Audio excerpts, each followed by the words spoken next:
All right, welcome everyone to the Anacortes Planning Commission meeting of December the 10th already, 2025. Ms. Watson, would you please take roll? Commissioner Mills, Commissioner McCombs, Here. Commissioner Ryan, Here. Commissioner Martin, Here. Commissioner Stoneman, Here. Commissioner Jatzky, Here. and Commissioner Courier. Here. And I've just got a text from Mr. Mills that he is on his way. So he's late, but will be on his way. Would you please rise and join me in the Pledge of Allegiance?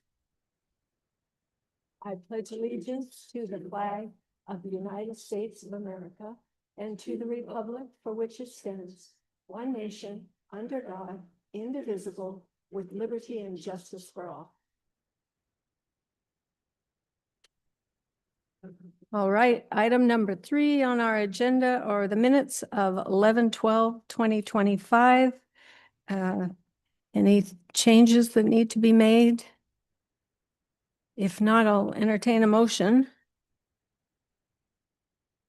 Mr. Stoneman. Chairman, I move that the minutes be accepted as written. Waiting for a second. A second. Mr. Courier, second.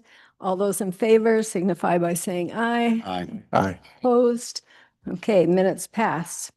All right, we're on to number 4, which is public comment. This is the time for anybody in the audience who would like to speak about something not on the agenda. We're asking that you would just come up to the podium right over there, state your name and your city, and you are welcome to speak. We'll give you 3 minutes. Anything not on the agenda? Is there anybody online?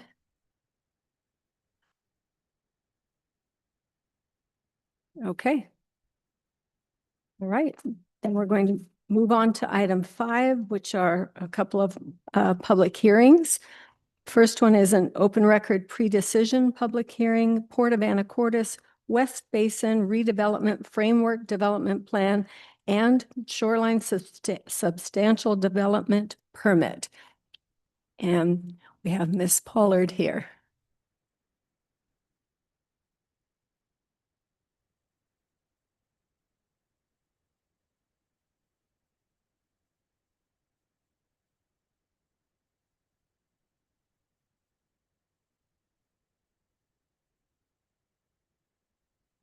It'll be up any second now. There's always this awkward pause here.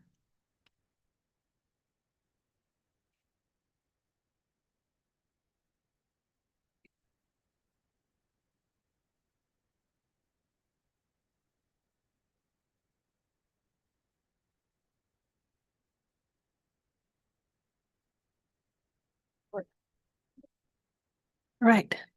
Thank you, commissioners.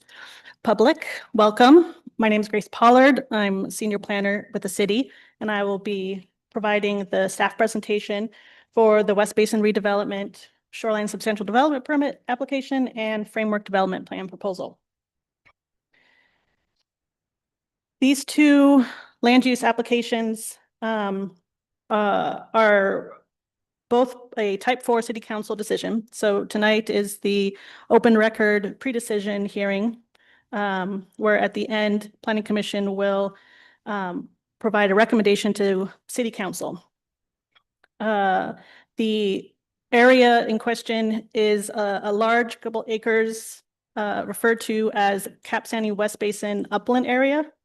And the Port of Anacortes is both the applicant and the landowners. Type 4 city council decisions for a project when there are multiple applications mandate by state law only 1 open record public hearing and 1 closed record public hearing. So we will be addressing both tonight. Both those applications went through the same administrative and processing steps, starting from the pre-application meeting with city development review group, the pre-application neighborhood meeting, public notices, all the way to tonight's open record public hearing. So beginning with the shoreline substantial development permit details. This image here shows the approximate 200-foot shoreline jurisdiction from the ordinary high water mark around the subject property. The shoreline environment designation is urban. Some basic shoreline development standards include a 25-foot setback for non-water dependent uses. Lot coverage by building is a maximum of 50%. And the elements of the proposal that are considered shoreline uses that are permitted include road and associated facilities, the utilities, parking facilities, and water enjoyment recreation facilities. What was not included in this application and will come at later time are any uses for structures, buildings, whether outright permitted or requiring a conditional use permit will come separately. So the criteria for shoreline substantial development permits is that the proposal must comply with the development regulations of the shoreline master program. The elements of the shoreline master program that were included in the staff report addressed the requirement of no net loss of ecological functions and values. It addressed all the individual shoreline uses that I just listed. It also addressed environmental elements such as vegetation restoration, the fish and wildlife habitat conservation area, shoreline public access. All of those were addressed in the staff report. The area specifically within shoreline jurisdiction is not highlighted, but outlined here. So the bold dashed line, if you can follow my cursor, represents shoreline jurisdiction. So the elements of the first phase of construction for the framework development plan or the West Basin redevelopment plan do include all of those listed uses. So there's fill, there's utility work, there's road work, there's the recreation, which is the proposed new street end park, the realignment of Market Street and the intersection of R Avenue and 9th Street, some parking. And so though there are no buildings proposed under this permit, the building pad areas will be graded for future use. So that is all under the umbrella of this shoreline substantial development permit.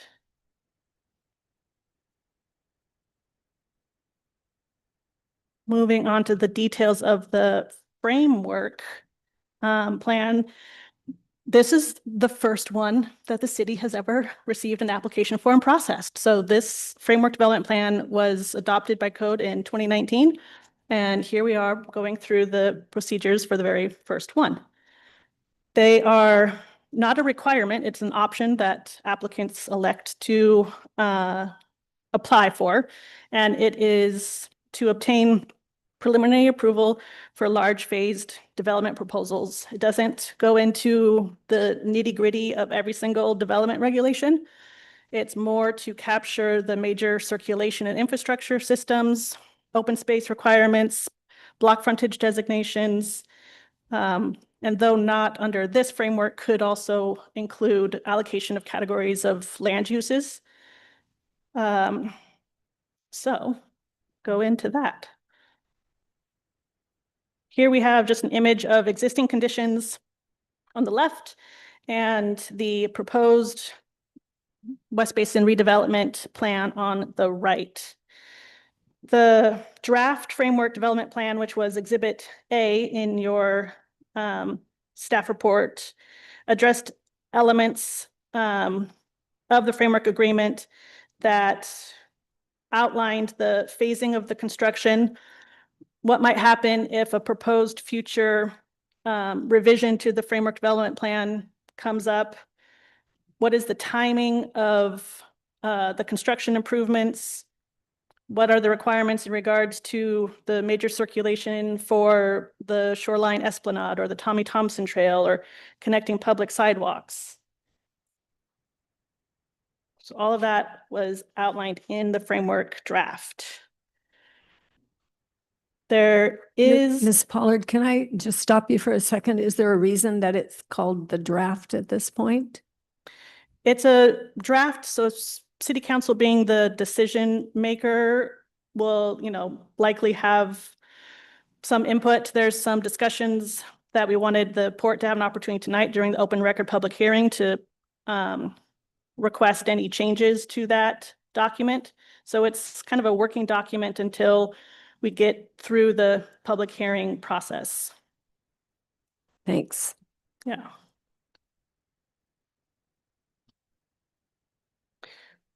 Staff did identify the need to, or we recommend that we revise, or if it is more clear, to add a second condition for the framework, just to add these elements that were not already included in the draft. So a simple summary of the project, just referencing the SEPA that's on file with ecology. Again, this is a document that's going to run for many years, and there could be different staff both at the port and at the city, and we want to just make sure that the recorded document links those other applicable elements that have already happened. So nothing changes in these recommendations, nothing changes the meat of the framework plan, just added more clarity. The expiration period of 15 years is also recommended to be included in the final draft of the framework plan, as well as, though we referenced exhibits, they have not been provided. And so we want to make sure that that is a condition in tonight's decision or recommendation to City Council, that we don't forget to have those exhibits included before they record the final framework plan. It was quick, but that is the end of my presentation. We can now open the podium to the applicant to provide their presentation and move on to public comment, if that works. Okay. Thanks for that note. The note is from Mr. Mills, and he will not be able to be here. I saw there was a sighting, but he won't be able to be here. Okay, so before we actually open this as a public hearing, if the port would like to present something, that would be great.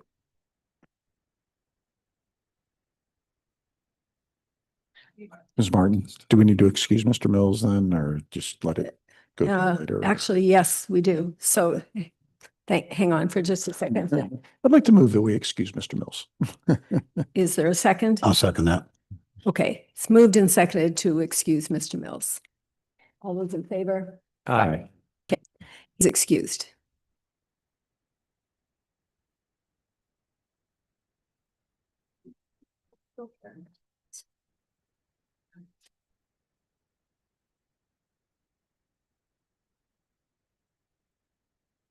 Good.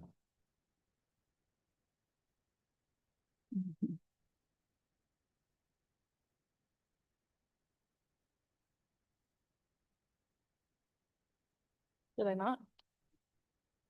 So, share.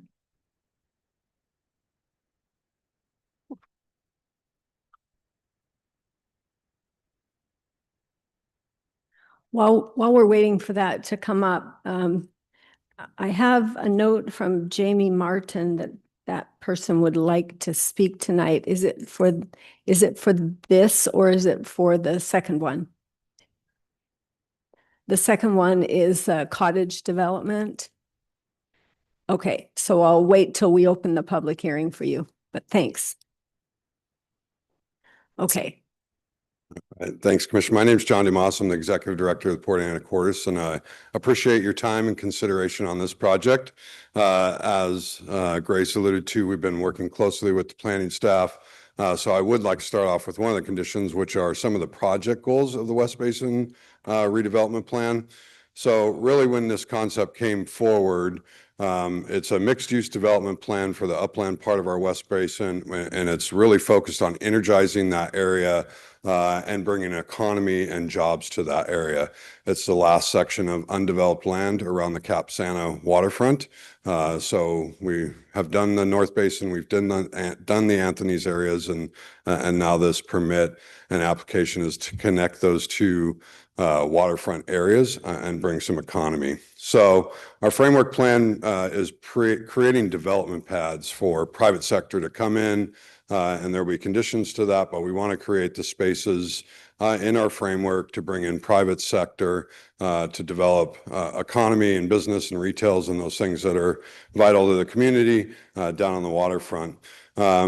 Part of our project's goals is also to enhance this connectivity to the central business district. We are keeping that in the forefront as we look to incorporate Tommy Thompson, 9th Street realignment. The Downtown Alliance is working on that. We have the depot expansion the city is doing. We have our RV park and that park up there. This project will also enhance that connectivity and focus on that and really drive some of the people that are down the waterfront to the commercial business district, and also people in the commercial business district can come down to the waterfront. So one of our goals is to make sure that connectivity is world-class. As anybody that's driven through there, we do have a focus on pedestrian safety and vehicle safety by eliminating the five-way and realigning 9th Street so that it's more efficient to come out of the marina, come out of the depot, and work your way onto 9th Street. Right now, it's a five-way stop. This framework would establish, in essence, two exits on, or two inputs into 9th Street and get down to 9th Street. The plan does include expanding public access space right next to one of our building sites that will be available and have complete waterfront access view for the public. So it's a very nice public access space that's in between our North Basin and our West Basin, right there on the waterfront facing the dock. So similar to the plaza over by Anthony's and some of our pedestrian going up to Rotary Park, this would enhance that public access component of the Cap Santa waterfront. One of the things that's critical and that we see each and every day recently is this project does maintain our heavy haul route, which is critical when we think about the work that the working waterfront does. And the economy and the jobs that brings to Anacortes. Over the last several months, you've seen large T. Bailey components coming from March Point over to Pier 2 to be transported over water, which is kind of the port's wheelhouse. So one of the critical components of that, and a large part of our spend on road realignment, is to make sure that we maintain that heavy haul route. So the city has been a great partner in ensuring the truck route is able to it allows for the transport of this material that off March Point, and this plan has a 50-foot section of the heavy haul route with the radiuses necessary to move those materials from the truck route into Pier 2, which is really critical. And the last project goal is this is a framework that's necessary to continue the conversation that the city and port partnership is having on our event facility, which will be located in one of the it's located on the building site C of the framework design, which is the interlocal agreements between the two parties that we've been working on over the last year. That event facility is part of this framework. So that West Basin redevelopment has used that event facility site within it. So those are some of the project goals that we've been discussing with John and his staff over the last couple of months. We filed the permit in July of 2023, but it's important to note that this permit date is not the first time that this has been discussed. The West Basin Upland redevelopment was actually a concept from 1983. It was in the Port of Anacortes Comprehensive Plan. It recognized the need to develop this land for mixed-use purposes to connect. It was supposed to have occurred when we put our North Basin docks in. It didn't occur, so time moves on. It was then included in our 2008 comprehensive plan is to redevelop, not develop it anymore, but redevelop the West Basin upland area in connection with our North Basin and West Basin docks. We again looked at it in 2014 and 2018 as we restudied this West Basin, working with the city, working with our stakeholder groups, the public. In each of these iterations, there was a lot of public outreach. We reached out to the constituents, we reached out to marina users, the public, the city, and we had very large outreach stakeholder processes in the 2008 comprehensive plan, the 2014 North and West Basin concept plan. So we feel like we've really studied this upland redevelopment very thoroughly with a lot of inputs. And then over the last 2 years, one of our primary partners has been the city as we've looked at the event city facility being part of this West Basin upland development. We feel like this is necessary to finish our energizing the West Basin, but the port is also an economic engine. So when Commission considers this investment, it's about the economy and the jobs that it's going to bring. When we look at just these 4 building sites, it's over 250 jobs. So when we look at economies and needing job creation and those sorts of things, this sort of redevelopment in our West Basin will deliver on those things and be a contributor to Anacortes as a community. And then, as I said, it's the last section of redevelopment for the Cap Santa waterfront. And as you can see, this was the comp plan of 1983. They got it pretty much what it looks like today, which is what every stakeholder group finds very interesting as we go through the iterations of the 1983 plan, 2008 comp plan, 2014, 2018. It's a very similar vision. So that is the actual drawings from the 1983 Port of Anacortes comp plan, and it envisions pretty much what we're submitting to the city and this commission for recommendation on the framework development plan. It has the same components. It has formalized parking. It has a convention center, which we've renamed or rebranded as that event facility.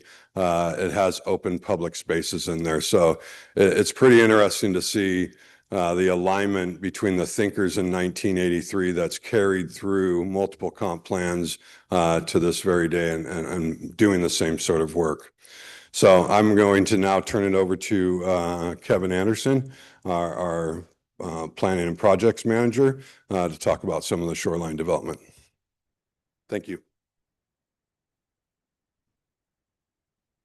Hey guys, good to see you. Kevin Anderson, Port of Anacortes. It's been a while since I've talked to you. Happy to have this opportunity again. Hope we're all doing well tonight, staying dry. Oh, shoot. What? There we go. Oh, yeah, there. So just a couple things we want to note since we submitted our plans initially, some things have moved forward. The discussion about this events facility. So the shape of the building pad 2A is a little different than what was submitted, which was kind of Utah shaped, and now it's a very avant-garde, I guess, cluster of rectangles. But as we know, the planning for this is it's iterative, but it also hasn't stopped while things were in review. Another thing I wanted to mention is we're starting with concepts for the waterfront park, which is I think roughly 16,000 square feet.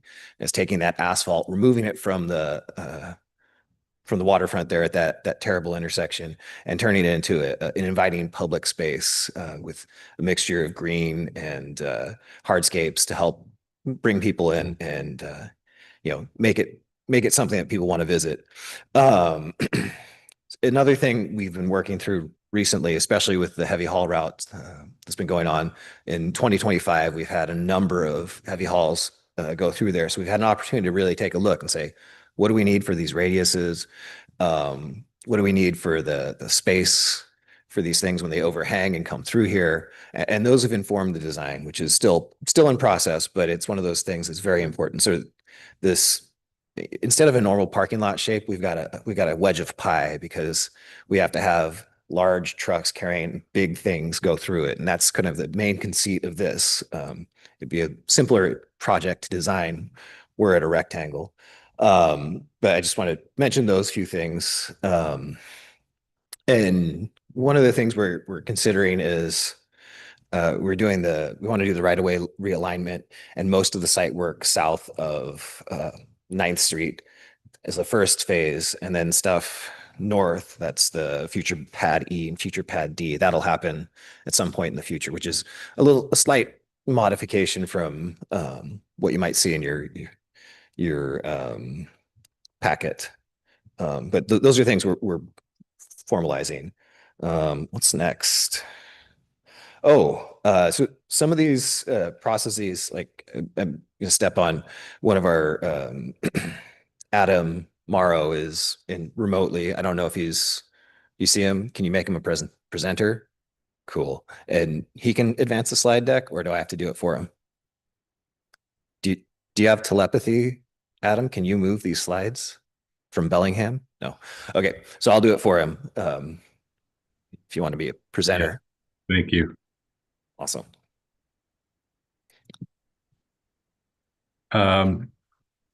Hopefully you can hear me, and maybe you can even see me there. Adam Morrow. I'm with Pacific Surveying and Engineering. We are the surveyors and civil engineers that have been working with the Port of Anacortes on this project for quite some time and have quite a bit of background here. But there are a few items in your packet that I thought it was important to draw attention to. And these are things that have happened since the original date of our application submittal in 2023. And they actually kind of are showing you how we've worked together with the city on various entitlements and agreemements since that time to help make this framework plan a reality.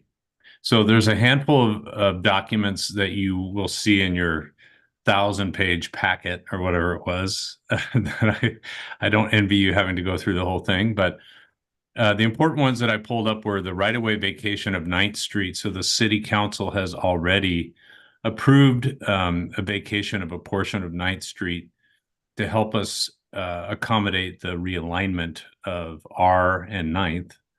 And you'll see some examples of that in other site plans. There's a good one there. That happened in July 2024. And there are some conditions attached to that. Namely, there's some property transactions that are occurring between the city and the port. There's some right-of-way dedication that has to happen from the port. And so all of that is part and parcel to what we're talking about today. Another document that was approved by the council and signed by the mayor and the port, this one in June of 2025, was an interlocal agreement that dealt really with the property transactions component of this.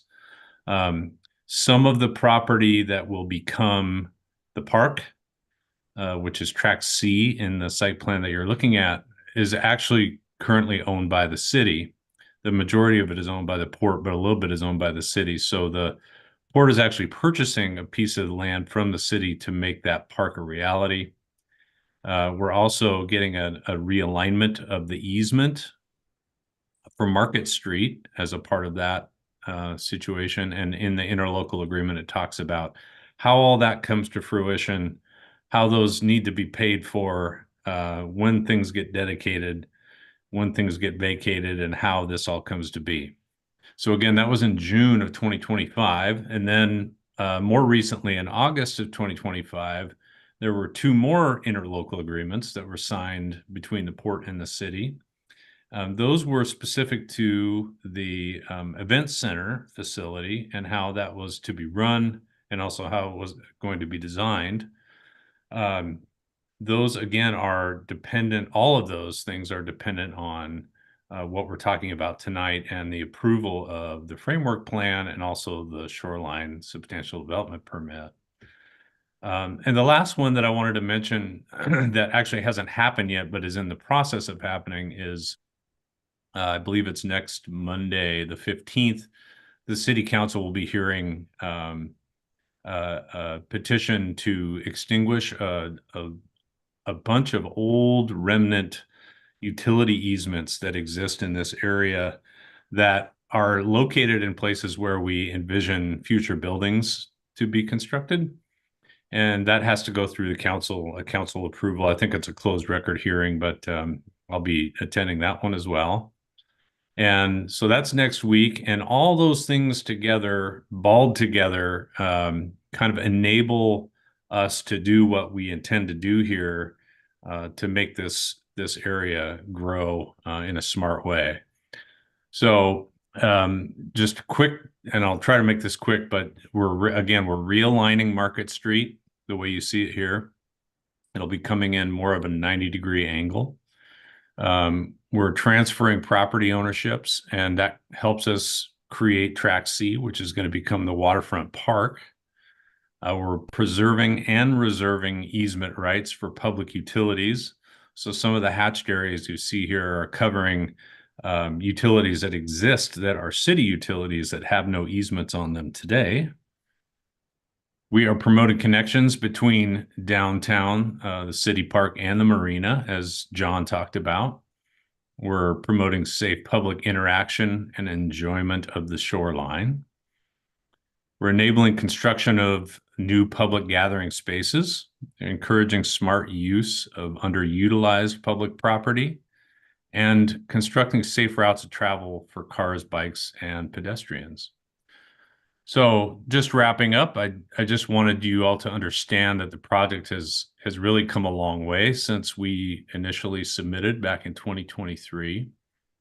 And it's the framework plan and the shoreline permit approval that will finally enable all the efforts that have been undertaken thus far by the city and the port to bear some fruit. So with that, unless Kevin had more to add on his end, I'm sure that John, Kevin, and I are all happy to answer any questions that you might have as you roll through the public hearing.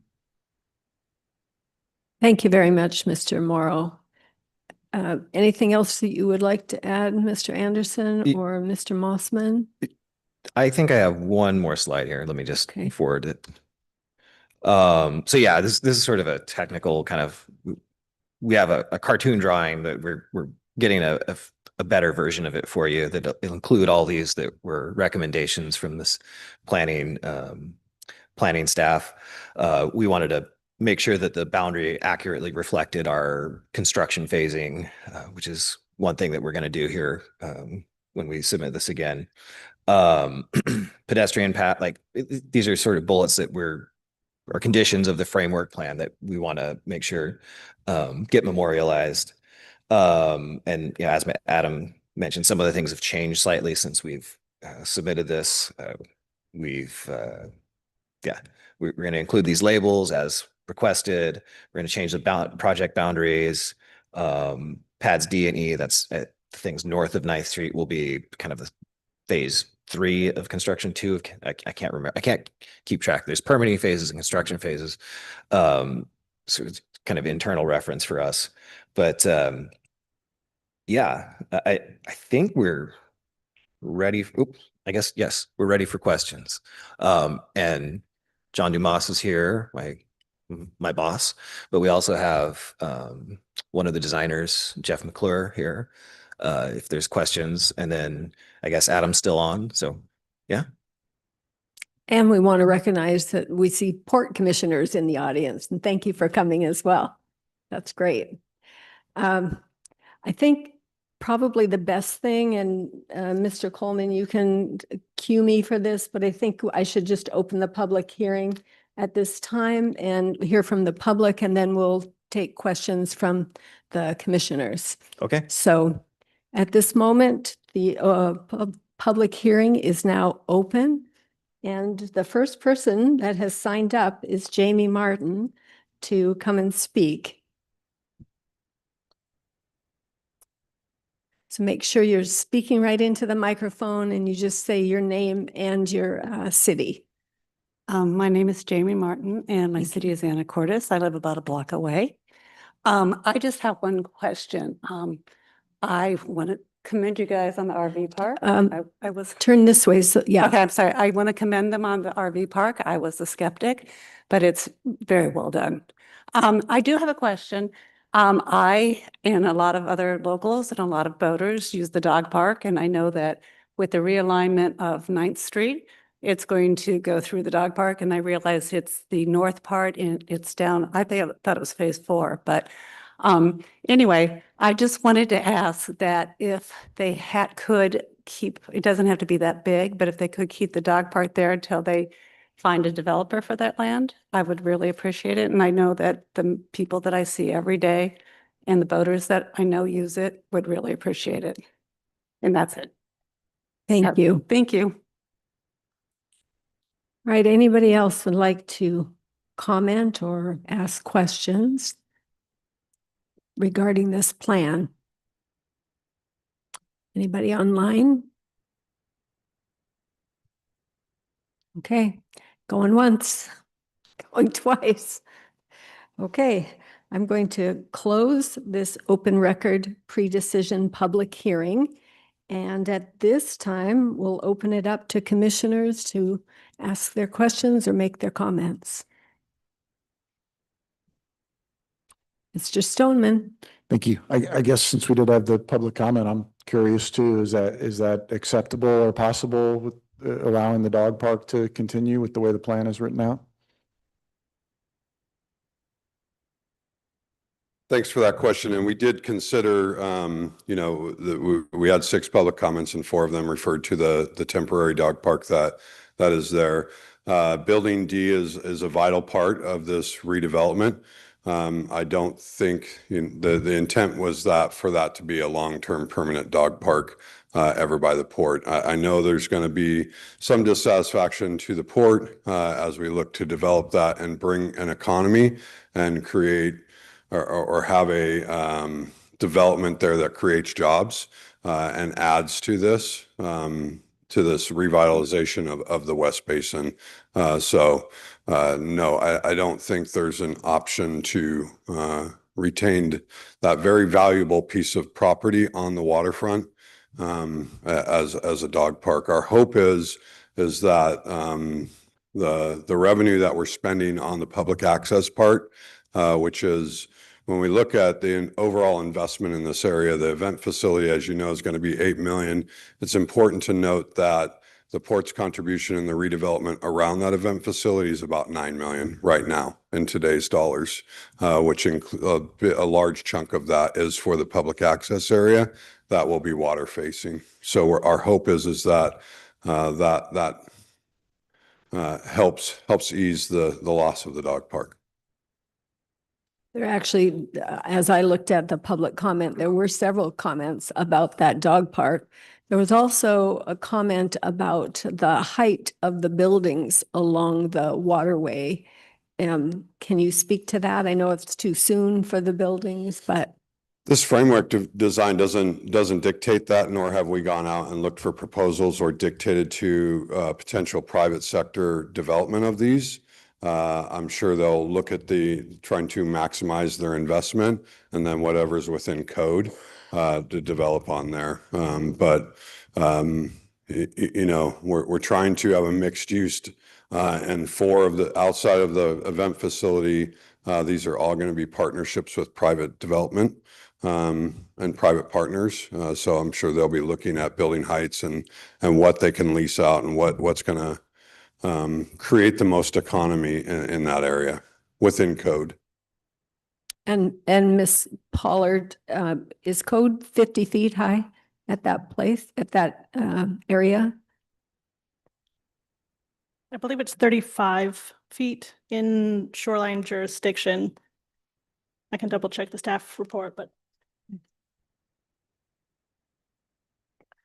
Okay, other questions?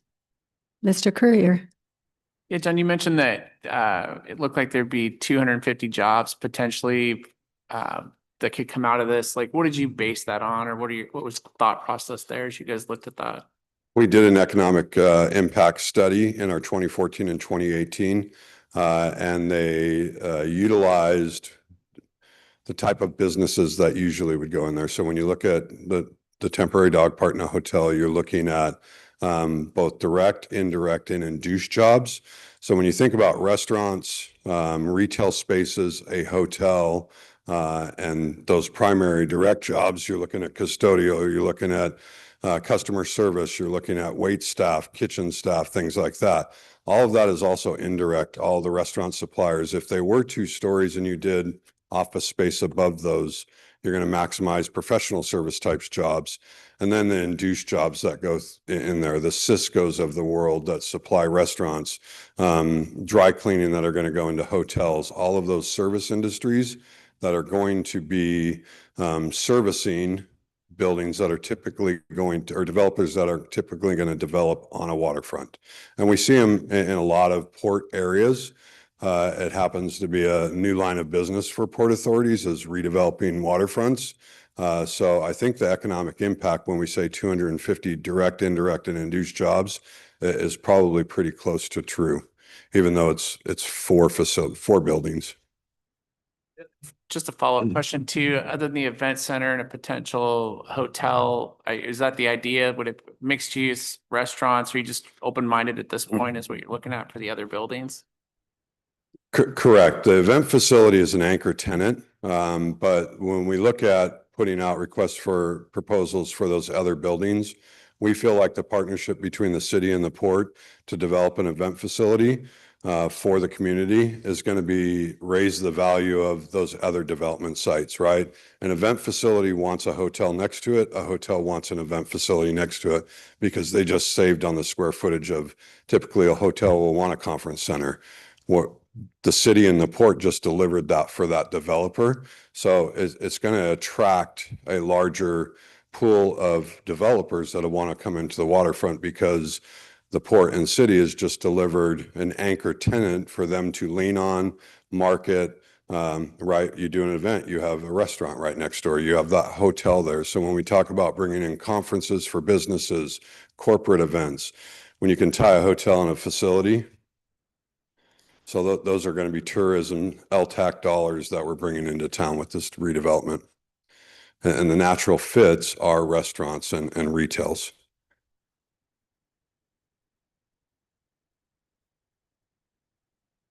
Other questions?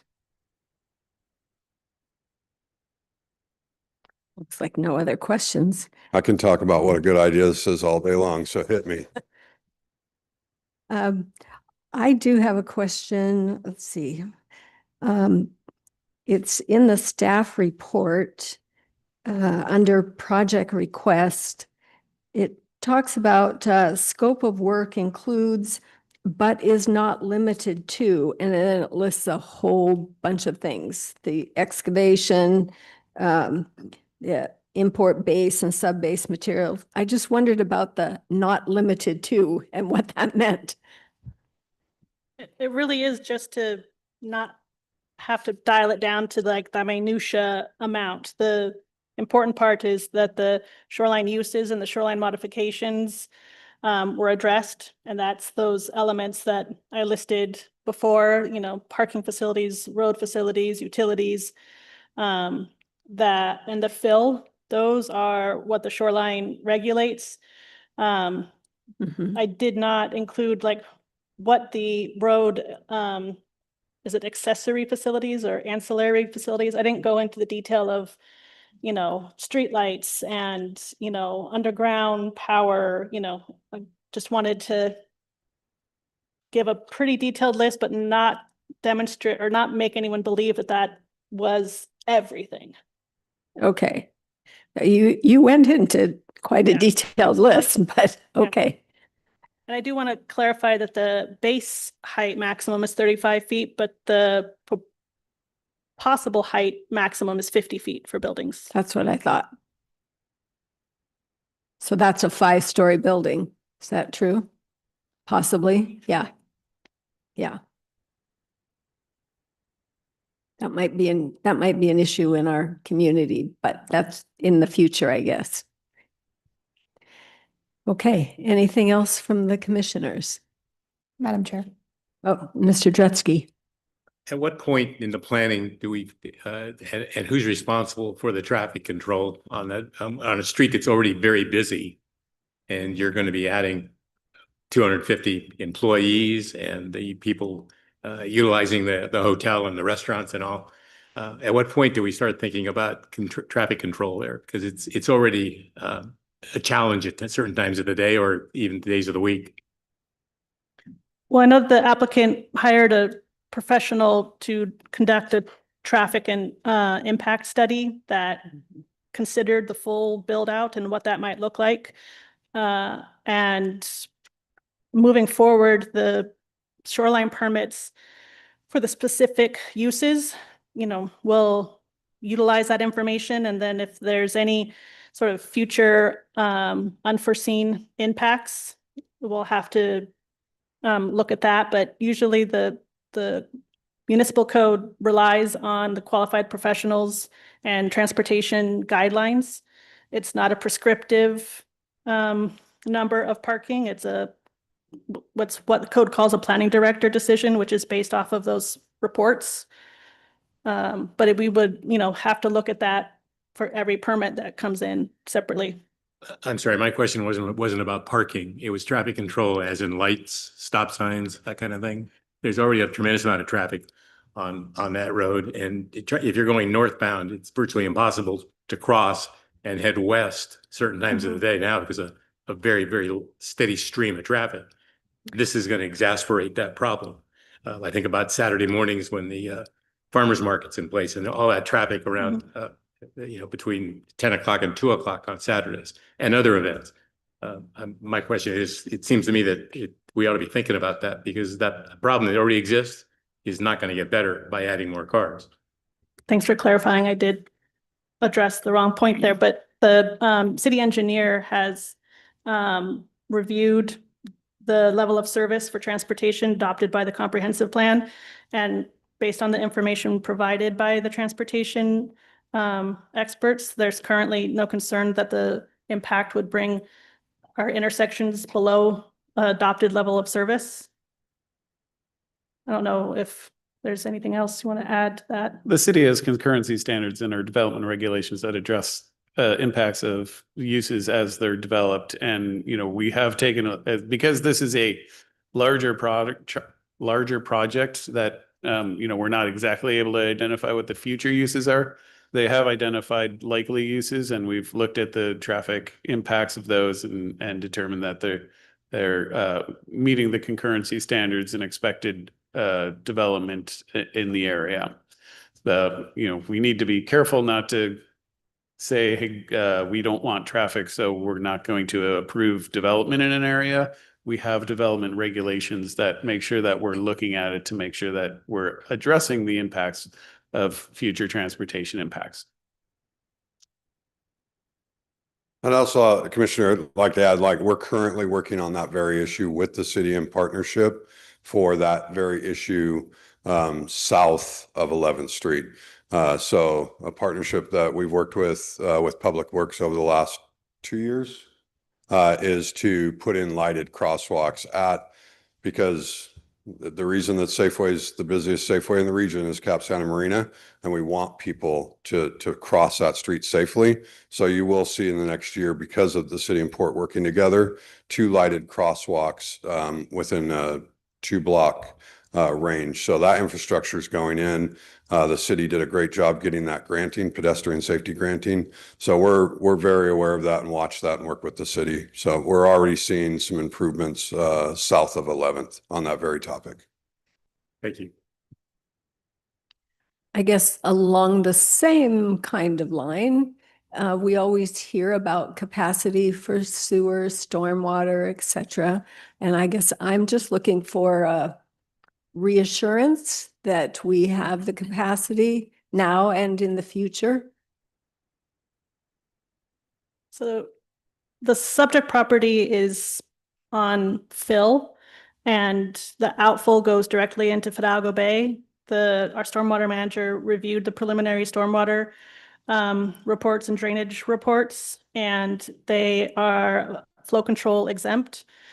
And so they go into Fidalgo Bay. They're just right there. So there's no capacity issues because it's not going down miles and miles of drainage, under neighborhoods to get to the bay. That's just right there. And sewer?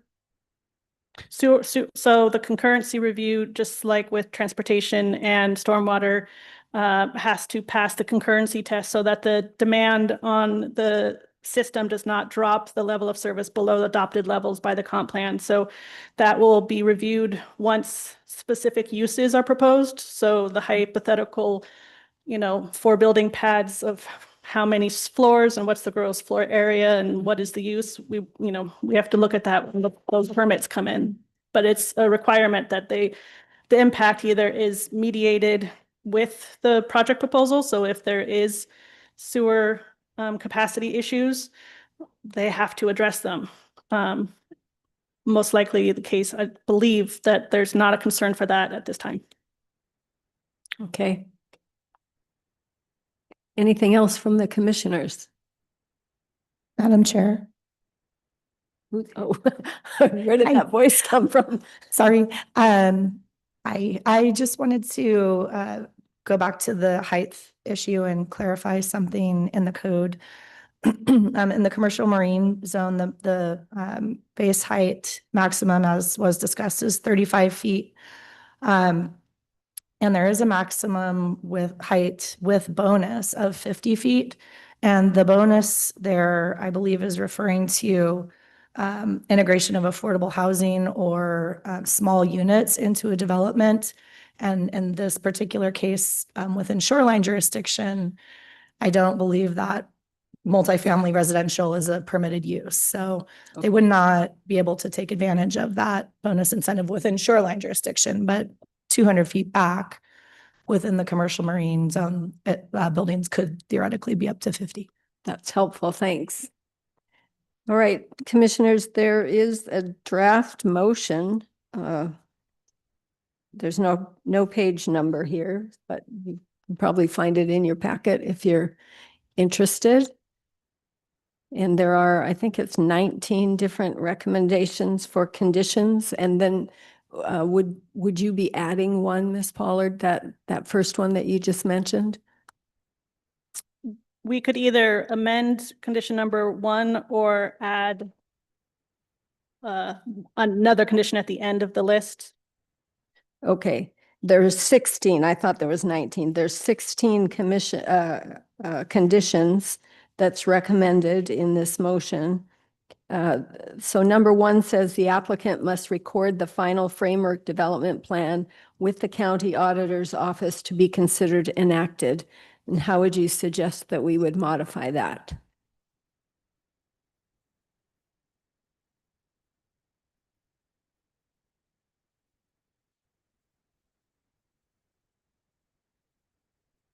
It could say the applicant must record the final framework development plan, which must include proposal summary, including project goals, reference the SEPA review, expiration period, and attached exhibits, and then continuing with the county auditor's office to be considered enacted is one option. Okay.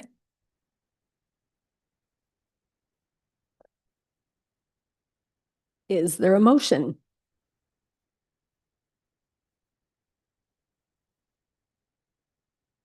Yes, Mr. McComb. Madam Chair. I recommend the Planning Commission move to recommend to the City Council concerning the subject shoreline substantial development permit and framework development plan, subject to staff's conditions listed below, the 16 conditions, and also the filing. I believe that we said record, file the final framework development plan with the county once approved. Second. Okay. It's been moved and seconded to recommend to the city council that we approve this, both the shoreline No, I don't. I'm not reading it. The shoreline substantial development permit and the framework development plan with the 16 conditions, including number 1 being modified as you just mentioned. Any further discussion? If not, Ms. Watson, would you take a vote, please? McCombs, Yay. Ryan, Yes. Martin, Yes. Stoneman, Yes. Jagerski, Yes. Courier. Yes. Motion passes. Thank you very much. Best wishes as you move forward. All right. And now we are on to item 5B. Open record pre-decision public hearing, Strandberg Construction Unit Lot Subdivision and Cottage Development.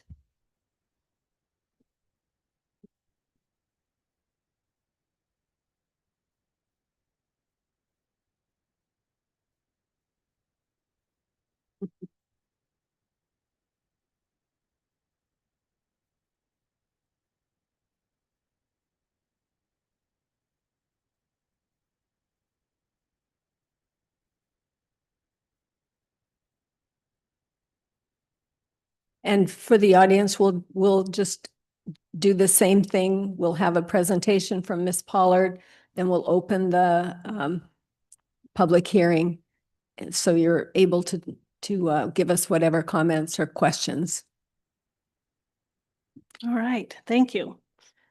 Again, my name is Grace Pollard. I'm a senior planner with the city of Anacortes and providing the staff presentation for the Local 17 unit lot subdivision and cottage development proposal.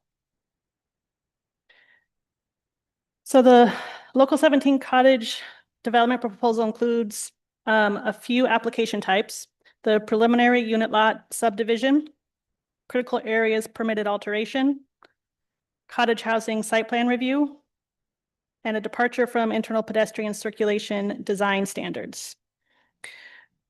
These are all being processed concurrently under the optional consolidated application process by code, with the unit lot subdivision being a type 4 city council decision, which is the highest review process.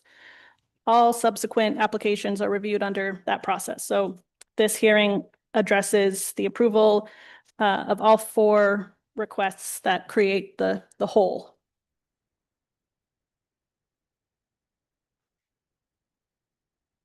Just like the Ports West Basin, the process for the pre-application neighborhood meeting conference with the development review group at the city, all of the notices for public comment and hearing were all conducted in a timely manner. And we are currently here at the pre-decision open record public hearing. So this aerial image is a kind of zoomed out zoning map. The star in the center of the screen is the approximate location of the project, which is the R2A zone, the residential 2A.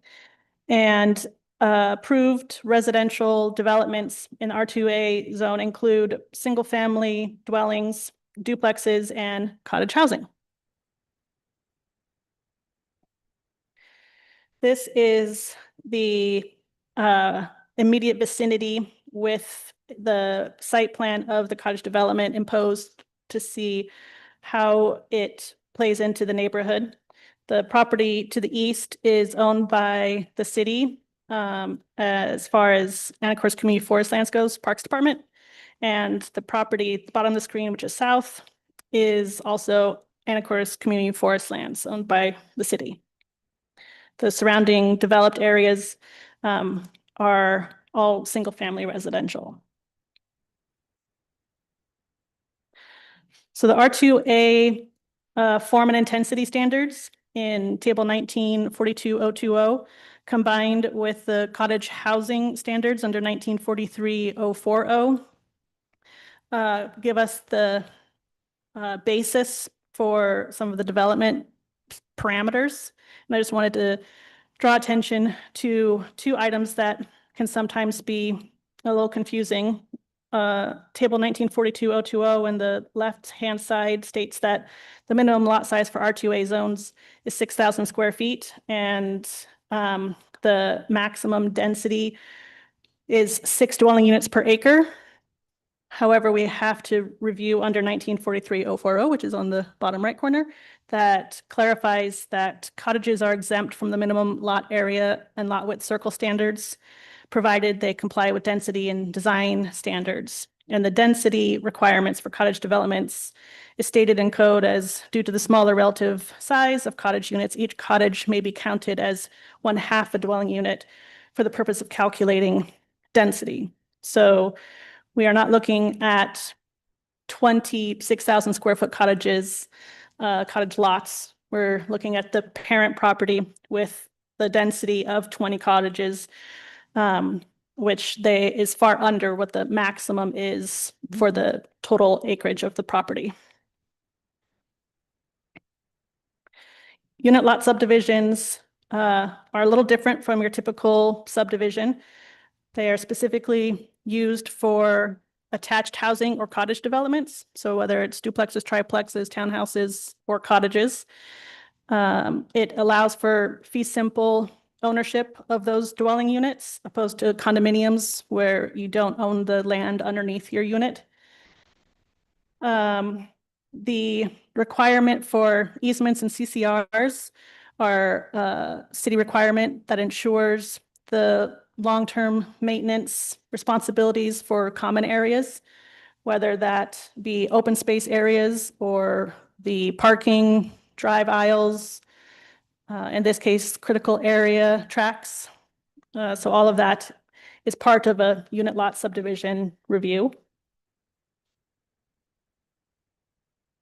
Because this is also a cottage development housing site plan review, some of the development regulations for cottage housing include some regulations that we don't review at this moment because it's not applicable to the land division application. So cottage size of 1,200, no more than 1,200 square feet, and building height of no more than 25 feet will be reviewed at time of building permit application when the cottages come in.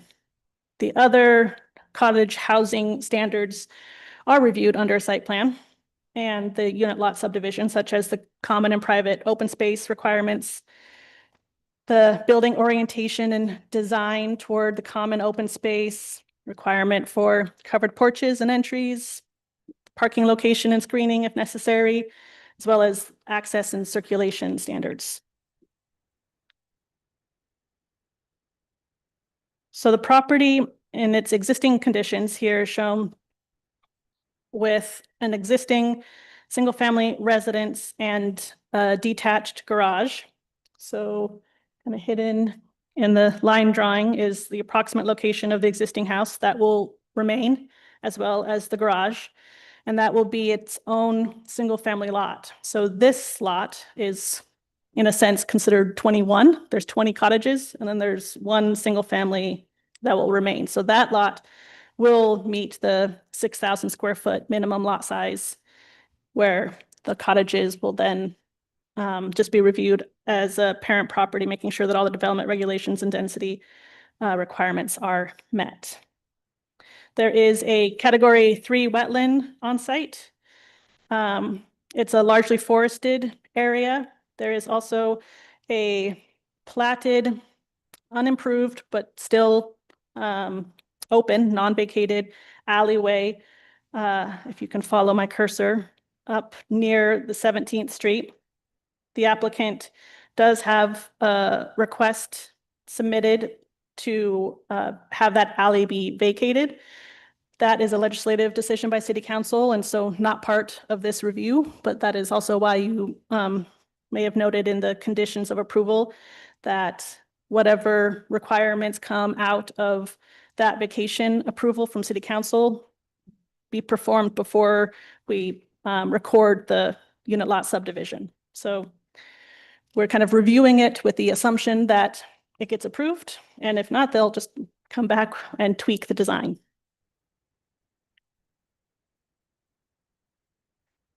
So the cottage housing site plan here has been color coded for us. There's 3 cottage clusters, green, red, and blue. The common open space is that orange kind of hashed area.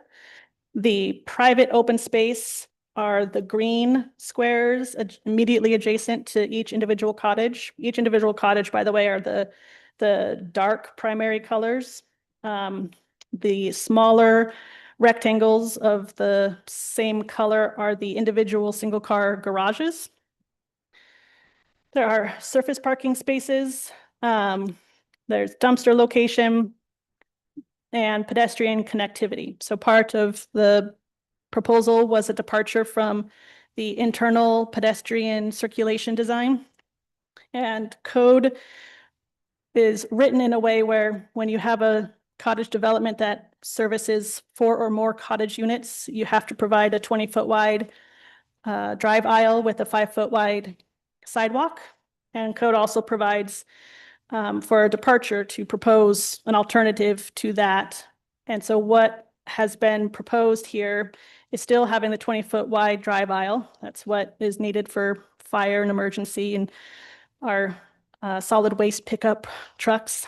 But they have designed the pedestrian connection to be through the I guess technically it's the east side, but it's on the top of your screen here. So from the public sidewalk, and I've lost my mouse.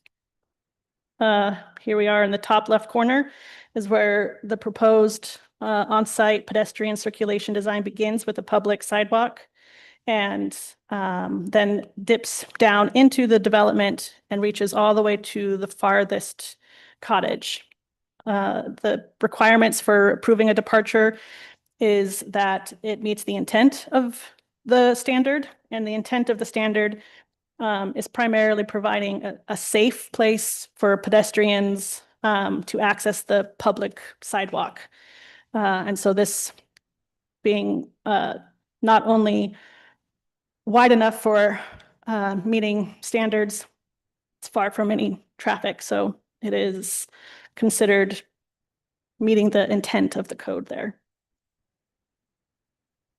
The color coding elsewhere is documenting the required covered porches and covered entryways, just demonstrating that all of those cottage housing standards have been incorporated into the design. So, excuse Nope. me, just go back one time.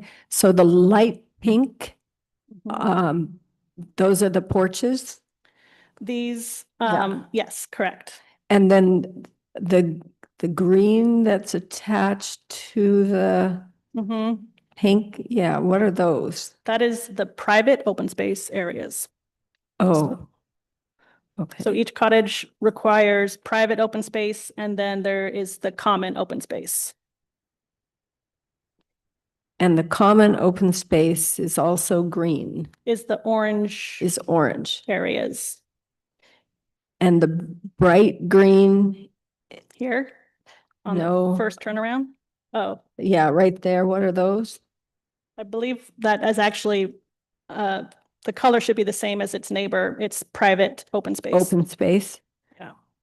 Okay. So if you lived in the green, dark green cottages, you would park your car in the bright green, basically away from your home, but just down the street from your home.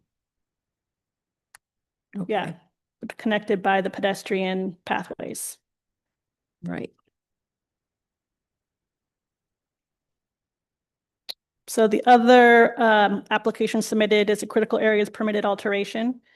If we maybe first focus on the far right image, the solid yellow line represents the full width buffer from a type 3 wetland. The dashed yellow line represents the reduced buffer from a type 3 wetland.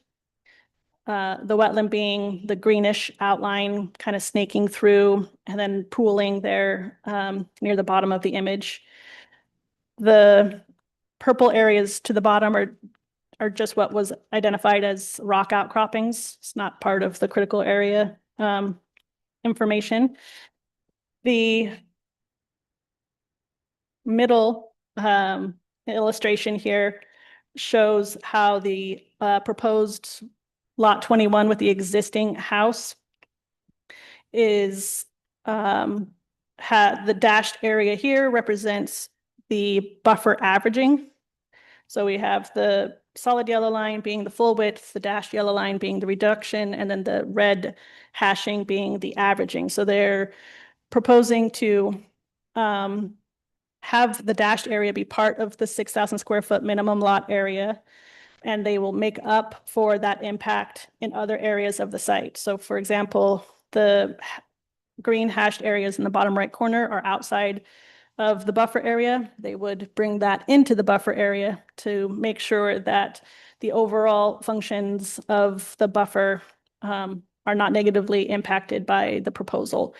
And the main reason that this is required for lot 21 is because currently it's the only residence on the entire large parcel of the project. And its proximity to the wetland is non-conforming, meaning it was legally established at the time, but as regulations have been adopted, it doesn't meet the minimum setbacks. They're protected under the non-conforming laws, and so they can continue without any issue. If, however, a fire were to happen and they wanted to rebuild in the same spot, they would be allowed to do that under the non-conforming regulations, provided they submit a complete application within 1 year.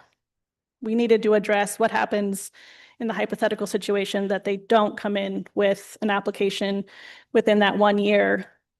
We needed to create an area outside the buffer that this lot could still build without asking for a critical area variance.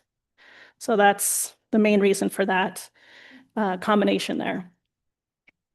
And then the far left image shows the added buffer area in the top right-hand corner, the bright green area, which is outside the buffer, but is being proposed to be brought into the buffer to make up for the other averaging areas from the cottages near the single-family residence. This image also shows part of the buffer is a 30-foot wide critical areas tract that will stay under the ownership of the cottage development HOA. And then the rest of the buffer is a critical areas tract that the applicant is proposing as part of subdivision requirements for open space, but also part of their alley vacation request to be dedicated to the city for Anacortes Community Forest lands. So that concludes my presentation. I know we have, do we have some people online that might be present? One, okay. Is Jason doing, sorry.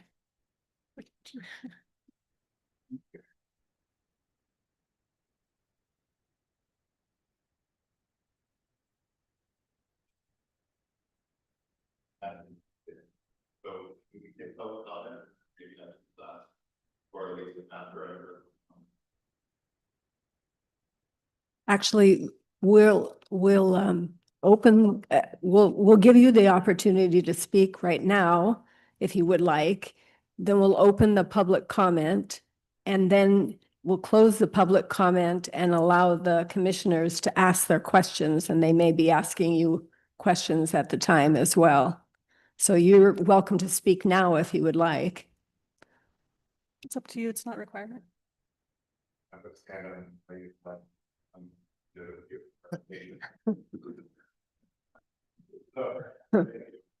Okay.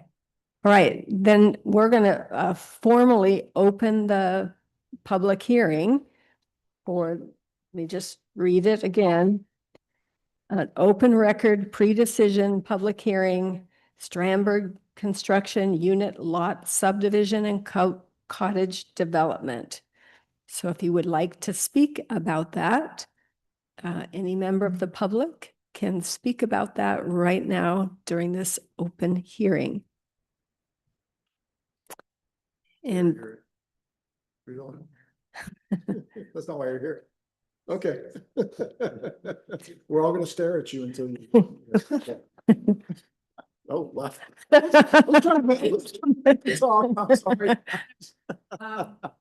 just state your name and your city for the record. Carol Gillis, Anacortes. I'm in Skyline there. I had the opportunity to go down every inch of 17th Street this summer, as well as all of Anacortes. And there were some areas I found where they had some of those cottage houses, and I thought they were really nice, and it made it real easy for me to go door to door. So I looked at that as, wow, that's a really great idea to help out with our housing situation. So thank you for all the hard work the city's doing. Thank you. Is there anybody online?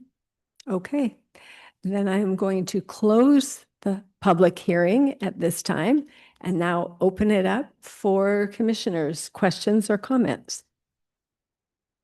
Mr. Drutsky.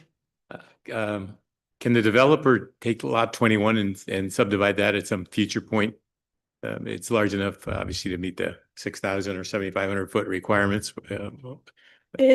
Code would have to change. It's designed right now just to meet the minimum of the current regulations for a single family residence.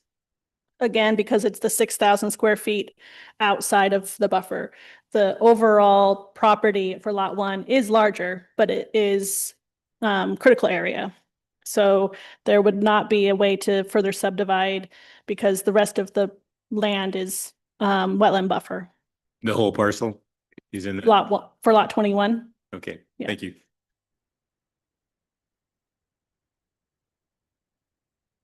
Wow.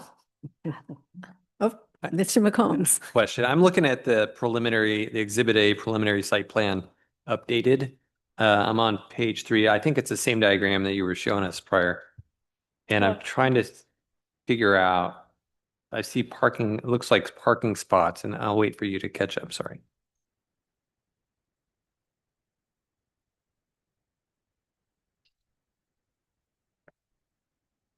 I don't know what this is. Okay. Just make sure that everyone can see this.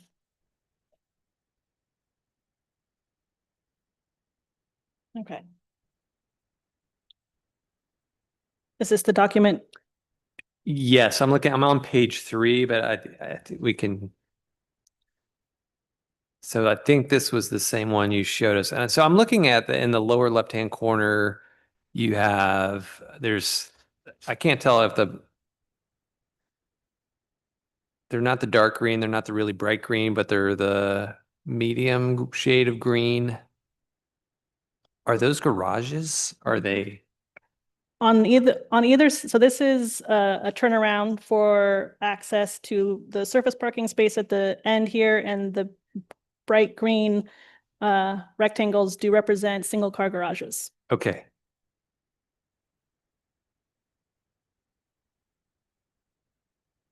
But then there's no parking directly in front of the cottages if you lived in a cottage. Correct. Okay. Yep. Unless you lived in the blue ones. Unless you live in the blue one. So you'd have to haul your groceries. Mhm. Okay. And that's, a cottage development design standard in the case that they dictate where parking can be located. So it's not always an option to have parking because of the amount of surfacing it takes to build the driving lanes to every cottage. So this is a common design proposal when. Okay, are they asking for exception here, or that's per Nope. the code? Yep. And then you mentioned, I just want to clarify again, I think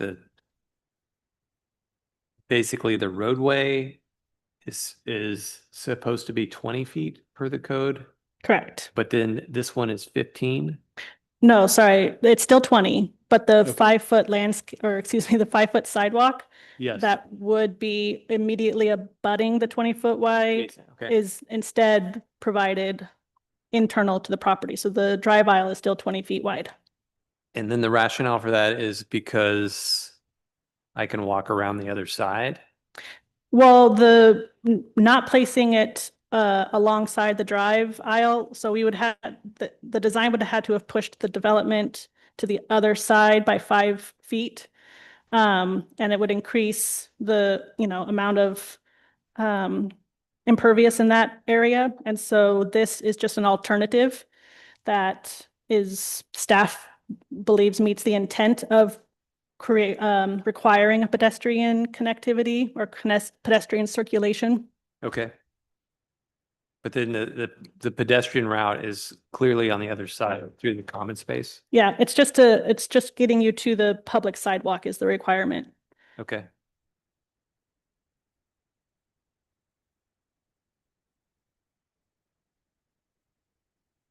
Any other questions?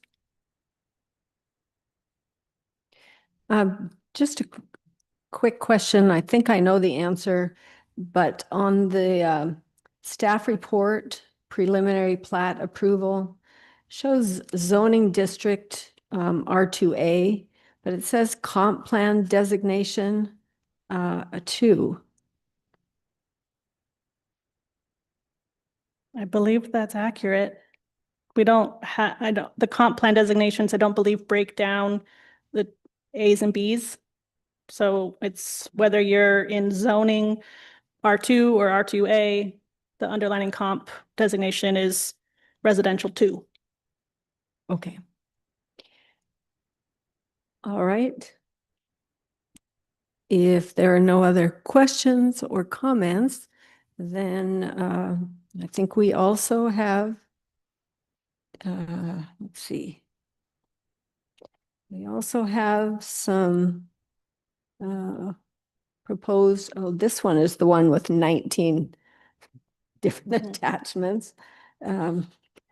So, and there should be, I think there is also a motion somewhere. Oh, there it is. Is it this one? Have you got? Madam Chair. Mr. McCombs. I move that the planning commission adopt the findings and fact and conclusion of laws presented in the staff report dated December 5, 2025, and recommend approval of the preliminary plat for the local 17 cottage development unit lot subdivision to city council, subject to the conditions listed in the staff report. Perfect. Second? Second that. Third. Okay, I saw a hand before I heard anything, so I'm going to give the second to Mr. Dretsky. All right, any further discussion? If not, Ms. Watson, would you please take the roll? Commissioner McCombs, Yes. Commissioner Ryan, Yes. Commissioner Martin, Yes. Commissioner Stoneman, Yes. Commissioner Dretsky, Yes. Commissioner Courier. Yes. Motion passes. Thank you very much. Thank you, Ms. Pollard. Thank you. Very good job. All right. We are on to item 6, other business. There's nothing there. So item 7, planning department update.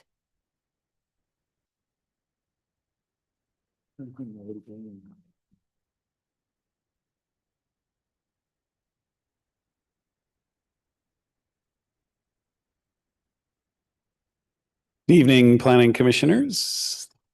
My name is John Coleman, Director of Planning, Community and Economic Development. And this is the time when we just give updates about what's going on with some of the projects that the Planning Commission has been a part of. And so the biggest one that the Planning Commission participated in was, of course, the Comprehensive Plan and Development Regulations. As you know, we brought that to the City Council for their review. They identified some small things that they might like to amend in it. And we put that out for public notice, just for public comment on just those handful of changes that they've made. That public comment period goes until tomorrow, midday, like 4:30 or 5 o'clock. And then we'll bundle that up and bring it to the city council for the December 15th meeting, at which time they will hopefully, fingers crossed, make a recommendation to approve the draft amendments to the development regulations and the comprehensive plan and the zoning map. So that's coming up very soon. I believe today is the 10th, so that is this coming Monday.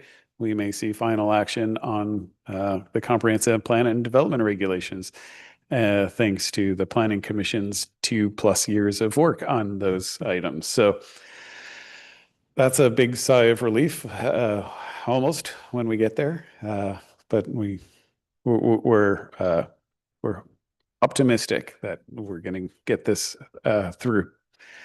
And I think that's all that we have to talk about. We do have 2 planning commissioners that are ending their terms at the end of this year. So since this is the last planning commission meeting that we're going to have in 2025, it seems like maybe we should say a thank you and a goodbye to Commissioner Stoneman, who has been on the commission for about a 6-year term. Finished the term, but I think I finished somebody else's. I don't think I did. So it's close to 6, we'll say 4 or 5 years. Thank you very much for the grueling comprehensive plan. And then we have, of course, Commissioner Courier is leaving because he is going to be sworn in as a city council member very soon after winning his election to the city council. So thank you for your 2 years of service. It's really been really great to have a consistency through the planning commission. And I think everybody put a lot of hard work into it. And it's really heartfelt. Thank you. Thank you. For sure. That said, we are also looking, we're looking for new planning commission members because we couldn't convince some of them to stay. So we do have an advertisement out for new planning commission members. So consider this more advertising if people know anybody. Fill out the talent bank application online. And then perhaps the mayor will choose you to be appointed. And I think that's all that staff has for the Planning Commission tonight. Well, thank you very much. Merry Christmas, Happy New Year. We're adjourned.